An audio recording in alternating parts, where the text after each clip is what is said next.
Welcome to What the Fantasy, episode 23. We've had a few weeks off, but we're back. And as I said, the last episode, Zareh is taking some time off because he's doing the film scouting class. So I have another guest tonight, and I have Tyler, who you can find on Twitter at Tyler underscore FF underscore. How you doing, Tyler? Good. Thanks for having me on. I'm real excited to talk some Dynasty football. Yeah, definitely. So how long have you been playing fantasy football in general? Man, I've been playing for a good while. I've been playing for about 10 years. I started redraft a while back. Funny story, my first team was god awful. 10 years ago, I drafted Trent Richardson right after his rookie year. Was awful. Julio, major injury. Randall Cobb, major injury. I think I had Gronk, I think we played like 4 games that year. My whole team was just not a great intro into fantasy football. But then I kept going. I've been playing Dynasty for about 5 years. So I kept persevering through that not so great start. Yeah, definitely. So yeah, I've probably been playing. I think I started in high school, so Mm-hmm. 20, so yeah, about 20. Man, 20 years. Yeah, that can't be right. Well, anyway, a long time. A long time. I've started Dynasty. I think about 5 or 6 years ago. Dynasty at the beginning, I was really bad. I didn't know how to value trades or Mm-hmm. anything. And I ended up joining some like random Dynasty leagues that you kind of like just look for, like on MFL. They're like little message boards. So Right. like, so like I didn't have any friends in that league, so like I got taken advantage of pretty badly at first. So, yeah, I know. Yeah. I know how that goes. I was going to say, luckily, my first Dynasty League was with a bunch of friends. I was able to corral enough people to play Dynasty. And luckily, it was all our first times playing. So there definitely were some bad trades, but, luckily, we're all just kind of learning. But that one's actually still going on now. So it's going strong. Oh, that's cool. Yeah, so played fantasy for a while. Who's your actual NFL team, or do you have an NFL team? So I don't really have an NFL team. I grew up in Alabama. We don't have anyone really you can be a Titans fan, you can be a Falcons fan. I actually live in Atlanta now, but I can't convince myself to be a Falcons fan. So Sundays, I just love the game of NFL, and I really just root for my fantasy team. College is another story, though. I love Alabama Crimson Tide. I'm an alumni there, so definitely have a little bit of bias going towards them. Yeah, that had to be a rough, not. Well, I mean, I don't know if it can be rough with Alabama winning so many national championships, but I thought Alabama would win that game, and once Jameson Williams went down, I was Yeah. actually surprised they did come back because it looked for a while that they weren't going to be able to score, but yeah, you could just tell without Mechie and Williams. But like I said, I don't think anyone's going to be too sad for the injuries for Alabama since you guys have so Yeah. many championships. Well, we lost that game, and then it was the next night. I watched their college basketball team pretty well, and that next night we were playing Auburn. Big rivals, Iron Bowl, and everything.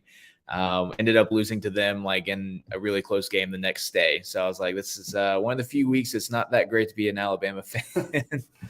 Yeah, yeah, definitely. So yeah, so we'll like get to what we're going to talk about tonight. First of all, obviously, we have the Super Bowl coming up this week. So just wanted to first talk, what impact players do we think we have for each side? There's the obvious ones, with Mhm. Burrow and Stafford and Cup and Chase.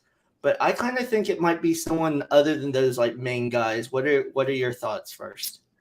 Yeah, I mean, you hit on the main guys like, Burrow, can he mitigate that pass rush? You got that whole defensive line of Aaron Donald, Von Miller, and, so on and so forth. But I think it's going to be really interesting to see if Cincinnati's defense can show up. They spent a lot of money in the offseason. They really built that up. They got the second-year guy, I think, Logan Wilson, linebacker. They got the 2 pass rushers, Hendrickson and Hubbard. Von Bell, they got out in free agency. They got a bunch of guys on that defense. I'm wondering, can they slow down Cooper Kupp?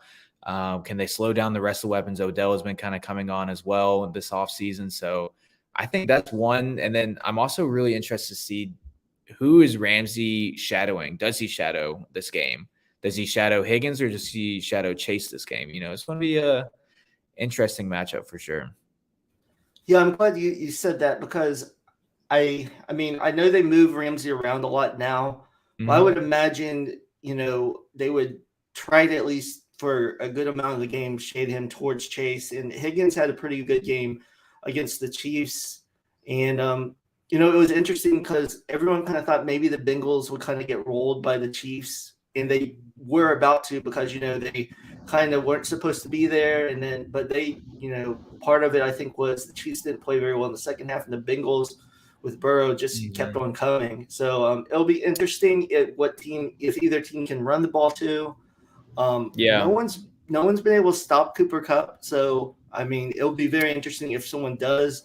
And we've seen Odell kind of come on strong when, Kupp hasn't been getting all those receptions. So that'll be interesting. Yeah, and both these teams, they the Rams, they got Akers, and then, Cincinnati, they have Joe Mixon. But, really – it's been the passing games that everyone's talking about. No one's really talking about the running game. So we'll see if that's something that picks up in this game or if it's still just the passing games all we're looking at. Okay, yeah, definitely. And now we'll say, well, first of all, who do you think has some more pressure? I say the Rams because they're all in for this. The Bengals aren't supposed to be here. So the pressure is on the Rams. It's on, Stafford. He finally got there. He needs to keep playing well. McVay, he's been here before and lost. And you would think the Bengals with their young core, they should be back. So I definitely think the Rams have more pressure. Who do you think wins? And give me a score. So I'm thinking it's the Rams' time. You outlined it like they're all in. They traded all their first round picks. They have gone all in on these players. And then again, if McVay loses, that's his second time falling short in the past couple of years. Does that kind of taint his reputation? I mean, it's impressive getting there, but then, how media kind of starts to spin it. Eventually it's, starts being a knock on you if you can't get past it. But I think it's the Rams' time. I think my score prediction is 24-17 Rams. I'll say the Rams win. I say it's maybe a little higher scoring. I'm going 27-24 Rams. A last-second field goal, but it would be crazy if McPherson for the Bengals gets another field goal to win the game because he's been, going crazy this playoffs. I saw someone on Twitter, I can't remember who it was, saying it'd be funny if McPherson ends up missing it for the first time this playoff. I was like, that would be devastating. That would be definitely crazy. So, do you have any plans for the Super Bowl? No, not really. We're just going to have some friends over, watch it over here at my apartment. Probably just have some drinks and stuff like that. Nothing too wild. What about you? Yeah, we don't really have any plans yet. We're hoping that one of our friends is going to have people over so we can kind of crash over there. But other than that, we'll probably just go somewhere. I have a lot of friends that have kids now, so they don't really, go out to drink or even able to, go, they just watch it at home and everything. So nothing really planned. It's kind of the age I'm getting to now where they're starting to get kids now. So we got a couple friends, the friend group is slowly adding more to the kids corner here. But yeah, it happens. I don't have any kids, so got to just get time in with the friends when I can, when they can, either bring their kids somewhere or get a babysitter. So yeah, absolutely. So now we're going to do some just like off-season checkups, as I call it. So first is Joe Burrow. He's in the Super Bowl now. He's come off that injury and is playing great. So dynasty-wise, where would you rank him in the quarterbacks? So right now I have him at QB5. So I think there's a clear tier, at least for me. I got Mahomes, Allen, and Herbert in a clear tier. After that, I think Murray is Kyler Murray's kind of teetering on that tier. He's my QB4, but then I got Burrow there at QB5. QB5, I have him pretty interchangeable, I would say, with like Lamar Jackson and Dak Prescott right now. Well, that's really funny that you say that because Lamar and Dak are just ahead of Burrow in my rankings. Actually, it goes Dak, Kyler, Lamar, and then Burrow. The stuff with Kyler, all and taking down all of his Instagram stuff. I can't imagine he's not going to play there. But I don't know if you saw, he's wants like $50 million a year. So I, I don't Yeah. I don't think he's good enough for that. But the way the quarterbacks get contracts, I mean, they probably have to pay him that because I mean, you can't let him walk out the door. So it'll be interesting what No. they do there. And just same thing with Kyler and with Lamar. I mean, I know I'm not the biggest Lamar fan, but he's still a great fantasy quarterback because of his running, and his passing is not as bad as people make it out to be, and it's not as good as people make it out to be. I'm somewhere in the middle. Yeah. Whereas, it seems like you can't be in the middle. Either you have to hate Lamar or love Lamar. And that's what frustrates me about Twitter so much sometimes. You can't have any middle ground. Same thing with Dak. I think that's a good quarterback. He didn't play nearly as well as, he has before, but that injury. But yeah, I think all those around there. Thing with Burrow is, he doesn't have that really, he doesn't run that much. Well, that's the main thing that I think sticks out. You list those names: Kyler Murray, Lamar Jackson, Dak Prescott, and Joe Burrow. What sticks out? Joe Burrow isn't as talented of a runner. He can get you a couple yards here and there, but he's definitely no Jackson or Murray, and maybe a little closer to Prescott out of those three. Definitely, yeah. But I mean, those weapons that they're building there, it'll be interesting. How long they can keep all three of them, and I mean, at least for a couple more years. And we'll talk about Chase more in some of our Dynasty Pickem later. But yeah, I think we're both kind of in the similar boat for Burrow. So next is Deebo Samuel. I feel like he's another one where people think he had this amazing year, which I've always liked Deebo before, but he's always been injured. We saw this year he played most of the year. And I personally have him at wide receiver 13, mostly because they're most likely changing quarterbacks, and I don't know if he can stay healthy.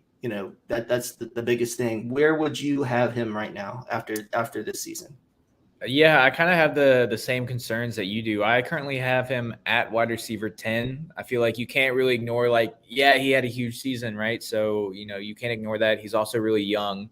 And, talent's never been a question with him. It's always, can he stay healthy? And even this season, he didn't stay completely healthy. He missed a couple games. I know you kind of expect that from, a wide receiver here and there. But, just based on his injury history going back, it's kind of worrisome. And another thing I want to point, he had 8 rushing touchdowns this year. I know he's going to be this dual threat guy. That's kind of how he's built. But can we rely on 8 rushing touchdowns every year? That's a huge boost in fantasy points. No, I agree. And I kind of wonder with, how they had banged up running backs this year. Mostert was, didn't play at all. Then Jeff Wilson was hurt. Elijah Mitchell, was in and out of the lineup. And then, I don't even know what's going on with Trey Sermon. I don't know about you, but a lot of people in rookie drafts last year reached on him, and I was happy getting Bateman, late in the first or early second, or one of those other receivers because they reached on running backs. But so I would think he's not going. I would hope that Shanahan isn't expecting Deebo to run the ball as much as he did this year. I think he ran the ball this much this year, but he was successful with it, and they just needed to score points. And I would hope with Trey Lance, if he starts, he's going to have that running capability. So I just don't think, like you said, you can expect that many touchdowns. He's still going to run the ball, but I don't know if the production and the volume will be there like this year. Right. Yeah, no, I think that's definitely part of his game. And I think a lot of people saw Deebo coming out and they're like, when he's got the ball in his hands, he looks like a running back. And Kyle Shanahan took that literally and gave it to him there, and it worked. That's part of his skill set. But yeah, I mean, going back to also Trey Sermon, what a disappointment. I was kind of I watched his tape and I liked him, but once he started going in that middle of the second, I was like, it's a little too rich for my blood. Yeah, definitely. And the thing that with Shanahan, why I don't have Elijah Mitchell that high is I don't think Shanahan cares. I think I think he's like, let me just throw anybody in there. I think part of it is like, I think Shanahan too has a cockiness that like he needs to prove like to people that he's like smarter than like other people sometimes. So I think he doesn't care like who he throws in there. He's just like, whatever, we'll throw this in there and then, you know, all look smart. And so that's my worry with them. And for some reason, the 49ers have the worst injuries with running backs. So I don't know what they're doing over there. Yeah. And the reason this kind of came up, someone in one of the chats I'm in brought up like some trade, and they were comparing Justin Jefferson to Debo. And, you know, because they're talking about the great year Debo had, I was like, give me Justin Jefferson every day, because he showed that he's like just a receiver and he can do that in a predominantly run offense. And he stayed healthy. And I just think he's the better overall receiver. Debo might be, you could argue he's the better overall player because he can run and probably block a little better. But yeah, I think there's such a big gap in that. I would need a lot on top of Debo to trade Justin Jefferson. Yeah, I don't think it's all that close, like you're saying. Justin Jefferson is an all-around wide receiver. There's slight concerns of, what happens when Kirk Cousins leaves, but, does it get worse? Does it get better? Who knows? We don't know what they're looking at right now, but I mean, Justin Jefferson has done it 2 years in a row. As a rookie and as a sophomore, he's just put up insane numbers. You can't really argue with that. And he's got the youth. He's done it in his first 2 years. I mean, I think even if he gets a below average quarterback, I think he's going to be one of these quarterback proof wide receivers that we've seen. He doesn't need that elite quarterback or even, above average quarterback to put up wide receiver one numbers. Of course it always helps, but I don't think it's a requirement for him.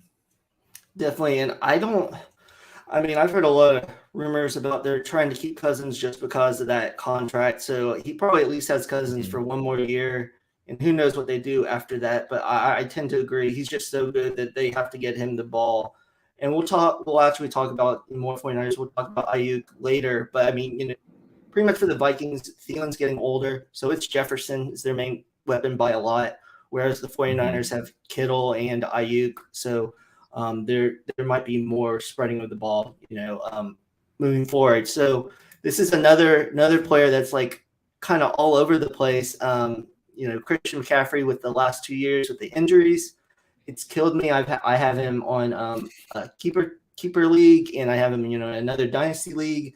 It's kind of like I don't want to give him up because when he plays, even this year when he played, he was amazing, but those injuries keep on piling up. So what's your opinion on what to do with Christian McCaffrey moving forward? Yeah, McCaffrey, I'm buying, honestly. When he plays, he's simply, I think, the best fantasy asset that is available at any point. And if you can get that at any kind of discount right now, then I think you take it. Even if you're not in a win now, if you can get a significant decrease in his price, then I think you go for it and just hope it goes up during the season, sell what you can. And, and if you can come away with more value, then you're rebuilding. So, you're kind of in it for the long term at that point as well. So I think no matter what, you should be buying right now. And I've done a startup and a couple mocks, and he's going crazy late. One in the actual startup I did, I got him at the beginning of the second round. And I've seen a couple mocks where he's going like third or fourth round. Like people are letting him fall like that far. And yeah, I've seen the vets falling a lot recently, McCaffrey included. So yeah, I wish I knew what that offense was going to look like, because we don't know what the quarterback's going to do. And then you would think if Rule doesn't do anything this year, they might be starting over again with a new coaching staff.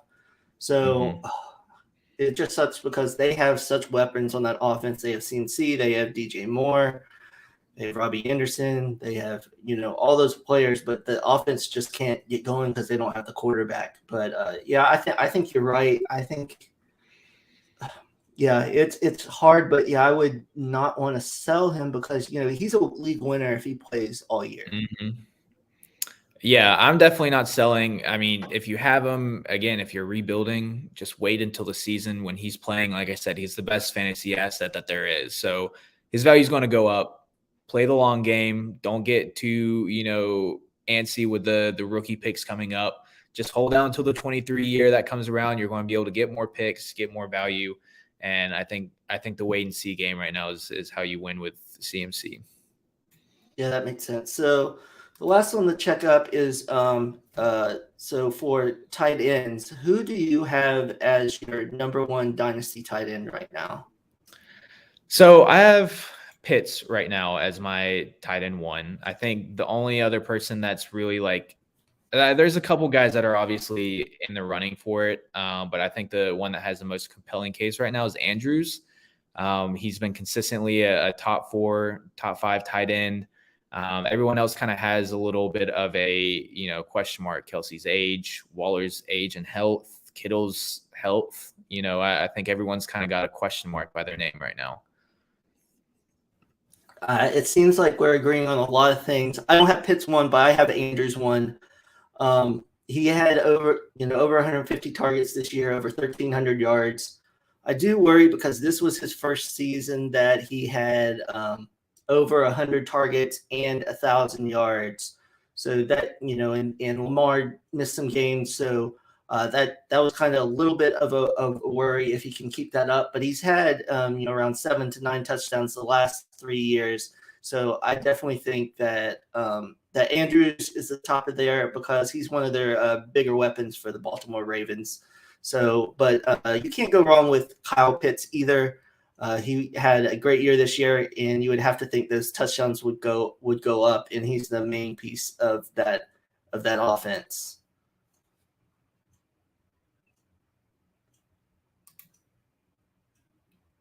So while wait for Tyler to come back into the screen, the next part is I personally made this dynasty trade in one of my Devy leagues, and it actually involves CMC. So I sent CMC, Baker Mayfield, Donovan Peoples-Jones, Rondale Moore, and Josh Palmer. Oh, you're back. There you are. So, sorry, I put in the chat. I had to step away for just a second. Hey, no problem. I just rambled a little bit. So, the next thing we're going to do is I made this trade in a Devy league, this past weekend. Honesty, I was intoxicated, so that added to it. But I sent Christian McCaffrey, Baker Mayfield, Donovan Peoples-Jones, Rondale Moore, and Josh Palmer. I received Matt Jones, Travis Etienne, Bateman, and McKitty. I understand this is a huge risk on my part. This kind of goes against everything that we just talked about. I kind of wanted to get out from Baker, and I'm a big believer in Rashad Bateman. I think he's going to be really, really good, but most of this deal, it comes down to if Travis Etienne can stay healthy, and I kind of worry if with Achilles that James Robinson will be able to come back. So I'm banking on him being a big part of that offense. The DPJ part, I don't think he's ever going to amount to much fantasy wise. Josh Palmer, I'm not big on him either. I love Rondale, but I just question how they're going to use him there. So that was kind of another risky, play if he turns out. So, so you can roast me if you want. I want to get your opinion on the trade. How bad? Yeah. I mean, it's definitely risky. Let me put it that way. I honestly don't love almost any of the pieces in this trade. Obviously, Christian McCaffrey. I think he's the best piece in this deal. That being said, Baker, I understand wanting to get out of under him. I unfortunately bought a lot of Baker shares like 2 years ago, and I was convinced that he was going to be it. And I bought a bunch of shares, and now, I'm just trying to dump it for whatever I can. So I get getting out from under him. Donovan Peoples-Jones, I think he's just going to be like a jag. He's going to be a guy, wide receiver 3 for a while. Rondale, I'm not sold on him. Josh Palmer, I'm not really sold on him. But then Mac Jones, I think he's going to be solid. I'm a little worried you kind of just traded like Baker for Baker in terms of like just value wise. Maybe is Mac Jones just going to be Baker in like 2 years? I could see it. Maybe he's not, maybe he is. And then ETN, I was never really in on ETN. And then that Liz Frank injury, it's generally like at least a year before they're really back. We kind of saw that with like Marquise Brown, a couple other guys. I think Bateman as well. I'm just worried how he works in that offense long term. I kind of hope they get rid of Marquise Brown. I have a handful of Marquise Brown shares, and I'm kind of hoping he gets moved out into a little bit more of a pass-friendly offense. But I am a big fan of McKitty. I think that was kind of a nice little throw-in. I think he's going to be someone that we talk about here in a couple years. I don't know if he's got this huge upside, but Jared Cook's probably on his way out there. I think he was pretty good there at Georgia. I think he's going to be a solid asset to stash for a couple leagues. Definitely, yeah. So pretty much the trade was without McKitty.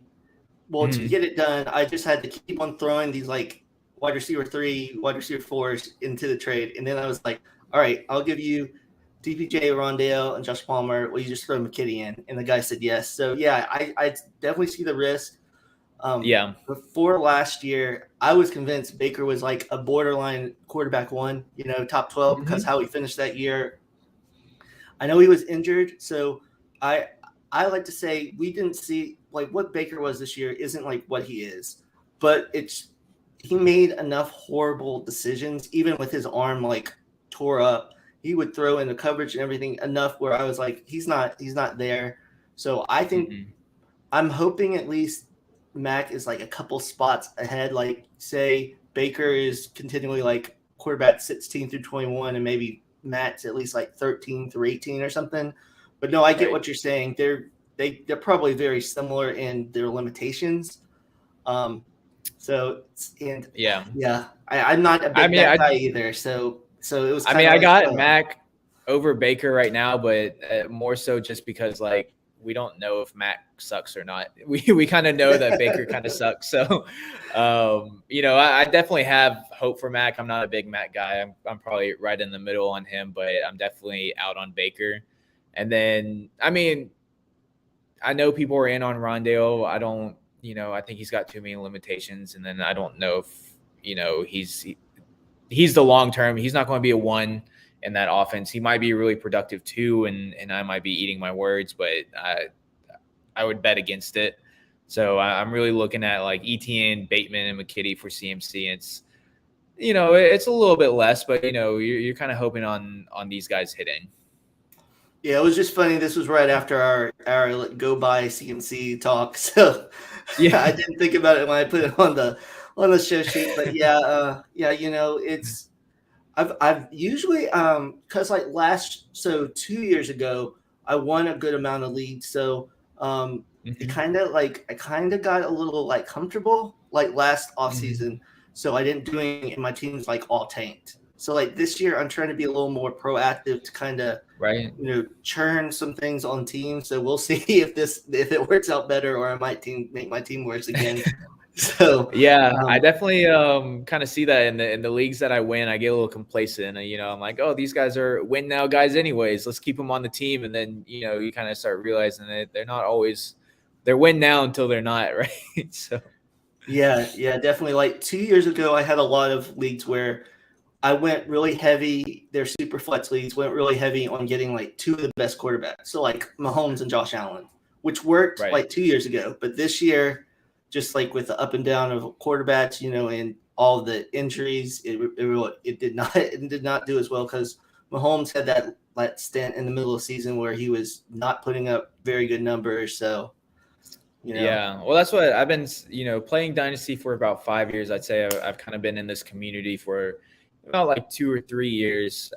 So like last off season was the first time I really did like a lot of startups. Before that, I had like my one home league, and that was pretty much it.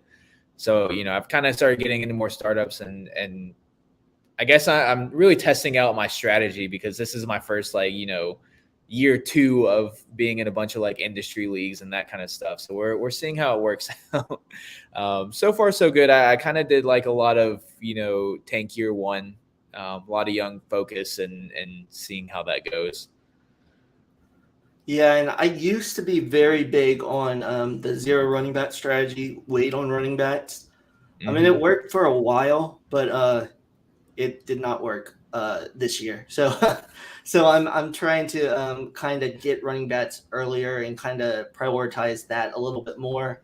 Right. So you just you try one strategy, and when it doesn't work, you can't be stubborn. So you definitely have to change it up when it doesn't work. Absolutely. So now we always have a fun topic. I've been trying to find someone to talk about this movie with on the pod. So you said you saw it, and it was your first movie since COVID started, right? To go into the theaters. Since before COVID is the first time I've been to the movie theater. So like what's that, like 2-3 years, something like that now? I'm losing count at this point, right? Yeah. So but yeah, no, it was awesome. So when you went, were you worried about going to the movie theater? No, I wasn't really worried. So like I'm personally not like a big movie guy. My friends always get mad at me because they're like, I haven't seen like, major movies like Lord of the Rings or like all the Harry Potters. I don't watch a lot of movies, but I love Marvel movies. So like I do watch all those. So yeah, we don't really go to movie theaters that much. I wasn't really worried. I just didn't really have a reason to go until my friends like just kind of bullied me into going to this one. Yeah, definitely. Like in high school, I saw a lot of movies. But yeah, I would say recently, even before COVID, pretty much the Marvel movies were really the only movies that I would go to the theater for, because I just think you have to go for those. It's changed a little bit with the Disney Plus, because I was able to watch like Black Widow at home, and some of those movies you can watch at home, but it definitely isn't the same experience. But I really liked this movie. So of the 3 Spider-Mans, as you can see on the screen, which version is your favorite? So I'm going to go with Tom Holland, maybe recency bias, dynasty player, but fun fact, Tom Holland has an apartment like right across the street from my apartment here. Oh, that's crazy. Yeah. So, living in Atlanta, he does a lot of filming here. I guess they have like, it's like a big like warehouse that's like across the street that has like shops. If you go up the elevator, there's an attendant and they'll just kind of start telling you like a bunch of facts. One of the facts is Tom Holland has a place there. But just fun little fact. But I think he just really does a good job about portraying the character. Between him and Garfield, I think it's pretty close on who plays it better. But then just all the suits that he has, it's really fun. I think what pushes it over is that he has like the rest of the MCU and he's kind of tied into all that stuff. No, yeah, I get that. So I have kind of I guess it's a cheating answer. So on the Peter Parker part, I think Tobey Maguire is the most like believable like Peter Parker, touching the nerdy type. But for the actual Spider-Man, I like Garfield the best, because I feel like he brings like the sarcastic side, and I don't even know if Spider-Man's supposed to be like that, but that's the type of Spider-Man I personally like the best. I like Holland too, and I think you're right, because he kind of is incorporated in all those Marvel movies. I think that like makes him like cooler, and I like those movies too. But I will say that I was sad to see the Garfield versions stop after 2, because I really like those. Yeah, I like the Garfield ones too, and I honestly did not like the first one. Of course, that's kind of like what I grew up with too. Like it was, came out a lot when I was younger, but I don't know. I didn't really like them, honestly. Like the first one was good, and then just kind of slowly got better, and then of course everyone like knows 3, and like 3 just kind of like left a bad taste in your mouth, right? But then the Garfield ones were like so refreshing, and then that's when they finally like kind of brought it back. Love that one, and then Tom Holland I think just kind of has it all as well. I agree, and another thing, because my brother's a big Marvel fan too, so we always go see the movies together. We kind of laugh. So in all three versions, it's Aunt May is getting younger each time, and I think that's just like funny how they've kind of changed that. Yeah, it's a nice little adaptation they all put on there. Yeah. So what were your thoughts about the movie? The one thing that bothered me was Jamie Foxx's character. You know, when he came over in I didn't know why he wasn't like still nerdy with glasses. That for some reason that really bothered me that he was like cool now, you know, in Yeah. the different universe. So that, you know, it's a small thing, but that really bothered me. Yeah, it's definitely interesting. Like, I didn't rewatch anything or anything like that, but then like going into it, just kind of remembering all the villains from the old ones too. I'm like, oh yeah, I kind of forgot that like the Sandman. Like, I was like, yeah, that's right. He was kind of like part of that movie, even though he wasn't like the main villain. He kind of was, kind of wasn't, kind of deal. And then what threw me off was that maybe this is just me not remembering, but the Green Goblin, like, dude was super strong. And like, I don't remember him being able to throw Peter Parker through like walls and stuff. I was like, maybe I'm just misremembering that, but it definitely was like kind of a wow moment there.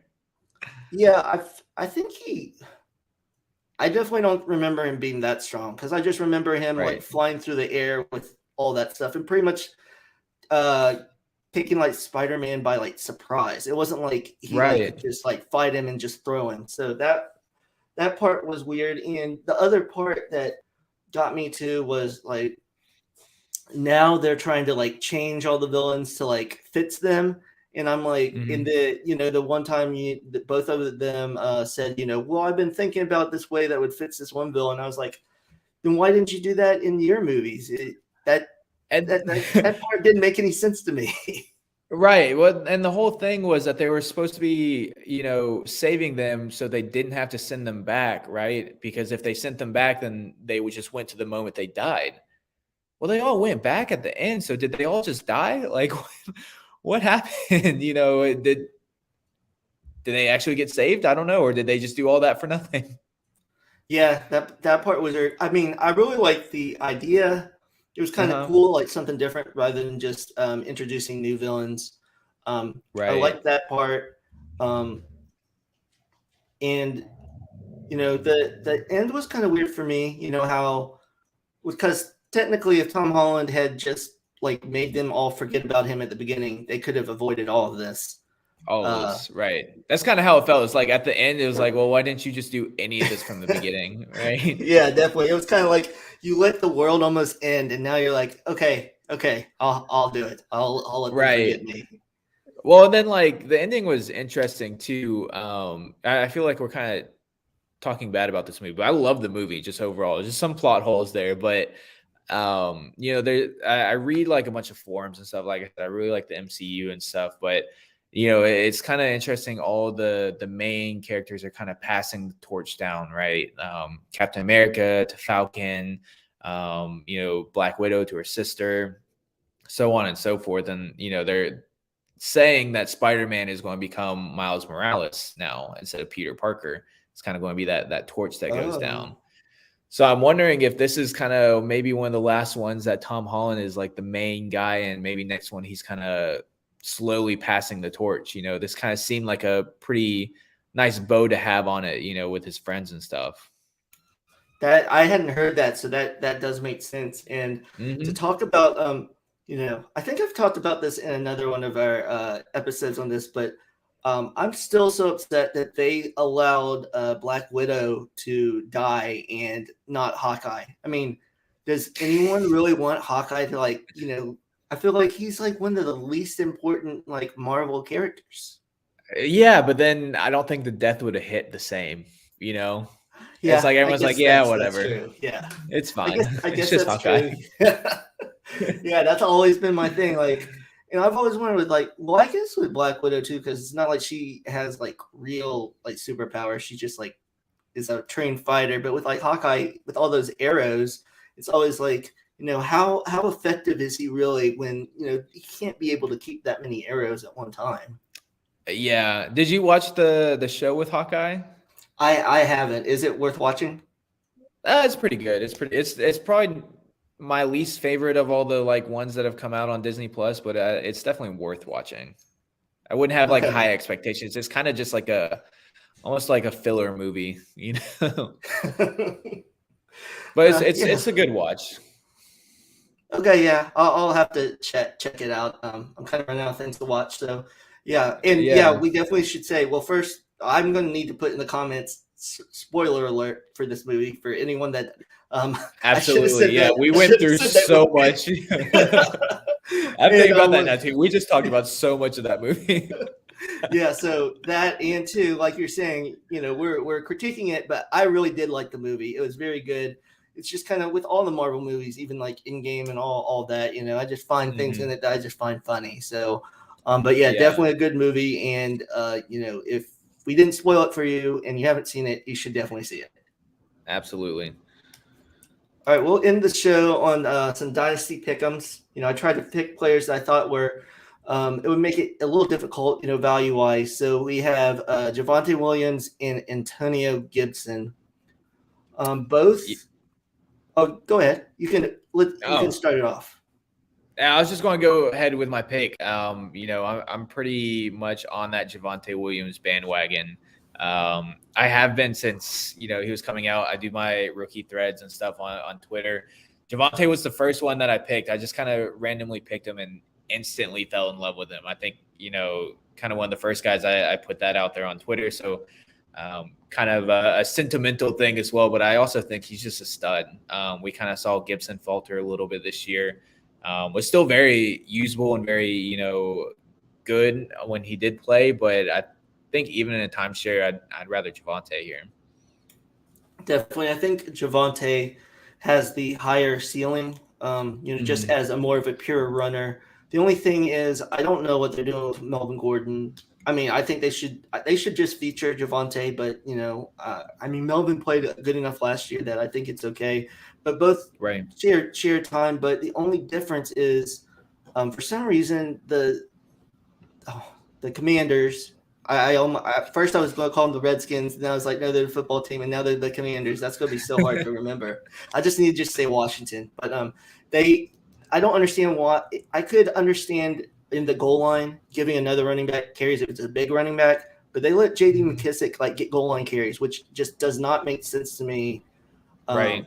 Whereas the Broncos, use Javonte more, and I think he's a better overall running back, and I just don't think Gibson gets enough receptions to kind of overtake that part. So I do agree with you with that. Absolutely. But both teams are have to get quarterbacks, so it'll be interesting how that works if Rodgers ends up going to the Broncos and who Washington gets. So that'll be interesting how that kind of pans out. Definitely. And both those teams, any quarterback that goes there, they kind of walk into a pretty good situation. They got some offensive talent, defensive talent. Those teams are pretty ready to compete. They're just missing that quarterback. Yeah, definitely. So the next one is Najee Harris and Austin Eckler. So I think this one's like a little tougher because I think Eckler's. I know Najee came out older. I think Mm-hmm. Eckler's older. And I looked at the stats, and well, first of all, Najee had 94 targets this year, which is crazy. And then Eckler had 20 touchdowns this year, and that's 9 more than like his highest before this year. So that was a little red flag when I saw that because, I mean, before this year he never had that many rushing touchdowns. So what's your opinion between these two? Yeah, I just looked it up. Eckler is 26 and Najee is 23. So Eckler's a little bit older than him. I have Najee here. I think surprisingly going with youth. I say surprisingly because that was the biggest knock on Najee coming out was that he was coming out old. But I'm going with Najee here. I think he is clearly the bell cow. Clearly showed he can play both sides. Um, Definitely a little bit worried what they're going to do at quarterback there, but honestly, is it going to be all that much worse than Big Ben was this past year? I mean, chances are if they're not that good, they're going to check down to him a lot anyways. So that's how he got most of his points was just sheer volume this year. Although all that to say, I do love Eckler this year, coming up this year. I think he has a game that kind of will let him be an older running back and still get the volume and the touches he needs. And then also he kind of got a late start to even his career. He wasn't really a featured guy until 2 years ago. Yeah, definitely. I think thing with Eckler, I wonder because this last year it seemed like they let him carry the ball more around the goal line than normally. So I wonder if like those younger running backs they have, they improve if they want to do that. But yeah, Eckler definitely gets those receptions. But like you said with Najee, even if they have bad quarterback play, because what they're probably going to do is either have one of these quarterbacks they have, which are both awful, or get a Right. rookie, which a rookie is probably going to throw to him a lot still. And two, even though he had like 1,200 rushing yards, he averaged only like 3.8 yards a carry. So you got to imagine if they improve that offensive line at all, his rushing, the rushing ability will be better. So I do agree with Najee here, but this one's a really close one. I don't think you could I think so totally too. go wrong with either one. I think both of them are going to be, top 8 running backs for the next couple of years. I think so too. All right, this one's really tough for me too. Ja'Marr Chase and AJ Brown. Yeah, this one is really tough, but I am going to have to go with Ja'Marr Chase. I mean, year one, breaking records. It's kind of wild. Everyone knew he was going to be good, but obviously no one knew he was going to be this good. And if maybe he's just 1 year wonder, maybe not. But AJ Brown, I feel like is kind of like a better version of DJ Moore, like someone that we're just like always waiting on. We know the talent's there. We know he's good. But, just over the past couple years, like, he has flashes, but he hasn't really put it together for a full season. I think 2020, he was, back at the end wide receiver 1, but everyone's valuing him as like a top 5 guy. I'm just, we're waiting on it to finally realize itself. Whereas Ja'Marr Chase year 1 is a top 10, wide receiver. I totally get that. And probably, if anyone watches this, they're going to come after me, for not picking Chase. I do agree Ja'Marr Chase is great. My thinking more is I think T. Higgins is really good too. And I do wonder, it kind of seemed like both of them didn't really go off in the games together. So I don't know, if the Bengals will do that because like we've talked about, the Bengals defense is better. So they don't have to throw the ball 50 times a game anymore. There were games where Burrow only threw it like 25 times. So I think that's part of it. And you are right about people thinking A.J. Brown is a top 5 wide receiver and he's not showing that production. He's showing a wide receiver 1, but not top 5. But I'm just basically just going on the talent that I see with A.J. Brown when he's healthy and he just dominates games. I know sometimes that talent doesn't always work out. So if he goes another year where he's injured a bunch, I'll probably change my mind on where I put AJ Brown. And like if Chase has another huge year, I do wonder if Chase can stay as efficient as he was, because there's times in this year where he was just, catching like 5 passes and like 2 of them were for touchdowns. And that I don't know if that it might be able to keep up with Joe Burrow there, but this is another one. I think both are very good. I just do wonder if going forward, if the Bengals kind of spread the ball out more between him and T. Higgins, because I think T. Higgins just had a slow start this year, but he really started to pick it up near the end of the year. Yeah, I agree. AJ Brown, I love AJ Brown too. So don't get me wrong. Like I think he's probably a top 5 talent right now. It's just, I love DJ Moore too, but he's another guy that's just not really doing it for me yet. On the stat sheet, which is what we need in fantasy. Love a guy and his talent so much, but until he's actually winning you games, it's kind of hard to depend on him. No, I totally agree on that. So here's another one. Darnell Mooney and Brandon Ayuk. Just some quick numbers real quick. This year, well, both were rookies last year. This year, Mooney had 42 more targets and 400 more yards. And this was surprising to me because everyone was like down on Ayuk most of the year. He actually had 12 less targets than his rookie year, but 80 more yards, same amount of touchdowns. So like everyone's like acting like he had a bad year. I know it kind of came near the end of the year, but I mean it ended the same result, as last year. I know some people maybe thought he would have an uptick, but I think he really finished the year pretty strong. So this is another tough one for me. I'll start. I'm a big Darnell Mooney fan. I think he's really good, and I think his skill set goes really well with Justin Fields. I think they could be like the kind of poor man's Russell Wilson and Tyler Lockett, just how they kind of match up with those deep balls. And this year they talked about it all the time where Mooney would stay after with Justin Fields. I'm hoping Fields can progress, and Mooney can kind of be that deep threat.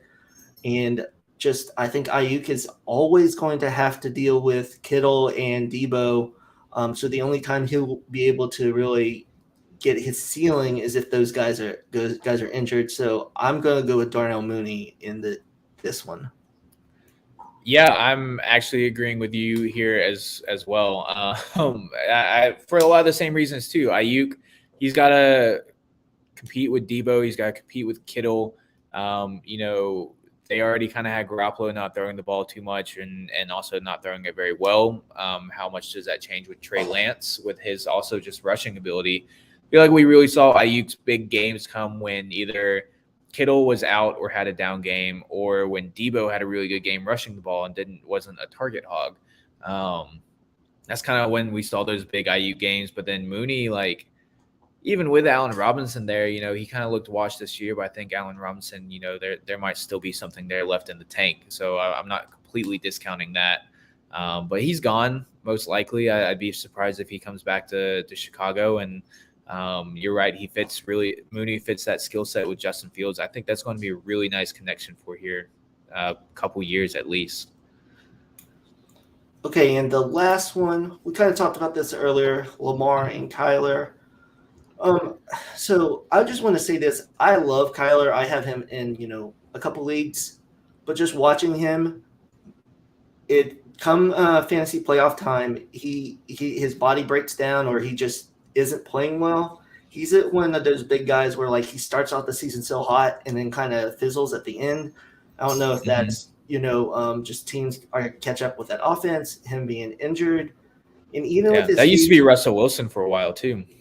Oh, yeah, definitely. So, and one of the things with Kyler, too, if you watch his games, don't just, look at the stats.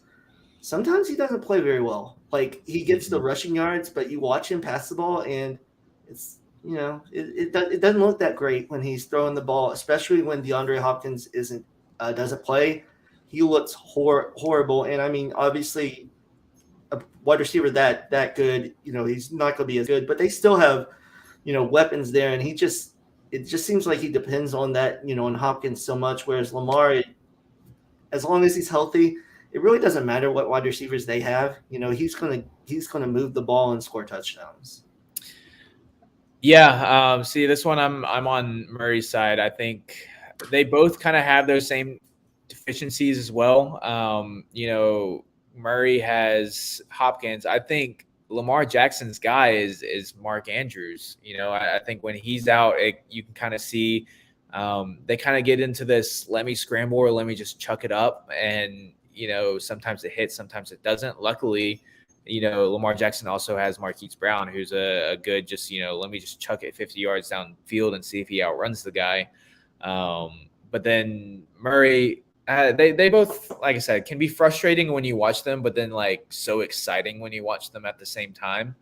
I got Murray, but just a couple spots ahead of him. I got Murray at 4 and Jackson at 6. Joe Burrow right in between them, who we talked about earlier today. But it's definitely close. Yeah, I have them right next to each other. I actually had Kyler ahead in the rankings. It's just a tough one. I do wonder too, this year, the Ravens had all those injuries at running back. So I wonder with Dobbins, if they had a really good running back like Dobbins, who I was really high on, I hope he can come back from that ACL. If they have that better running game, does Lamar have as many runs, and did they need to pass the ball as much? I do wonder that. Whereas Kyler, I mean, they're always going to have to pass the ball, even when they are running the ball well. They, it seems, and Kyler seems to want to run, quite a bit, and scramble around. So, but I definitely. I was also kind of having this thought. I was in a startup draft, and we're well into the end of the startup draft, and I was sitting there looking at Cam Newton still sitting there. I was like, once looking back at his stats, he always had a affinity for throwing interceptions and stuff. But obviously, most of his game came from his running game, and he's sitting here at 33. It's not young, but you see these quarterbacks kind of go into their mid to late 30s, depending on who they are, and still produce fairly well. But does that mean that Kyler and Jackson here also kind of have a shorter lifespan? Even Josh Allen to an extent. These running quarterbacks, once they lose those legs, are they? I don't know. Do they deteriorate quicker? Who knows? It's an interesting. We haven't seen, I feel like, this many rushing quarterbacks to this extent anyways. Yeah, I think that's a good point because obviously Kyler's very, very small. Lamar is a little thicker, but I think in your comparison to Cam, how he was able to, when his arm is shot, he still had some fantasy value with his running with the Patriots.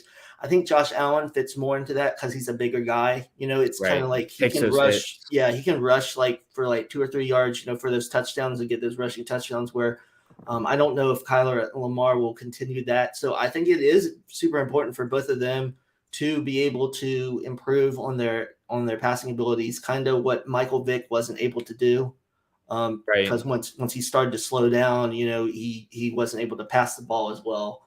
I do say I wish Michael Vick was a rookie, like coming in the league now compared to back then, because back then they tried to make him into like a pocket passer, whereas now they would just like let it rip. Free. Yeah, I know that would be amazing. Yeah, I don't know. It's very interesting because I feel like this is kind of we've had like 1 or 2 mobile quarterbacks out there like Mike Vick and stuff going back, but I feel like this is the first time we have a bunch of like dynamic runners and Lamar Jackson, Kyler Murray.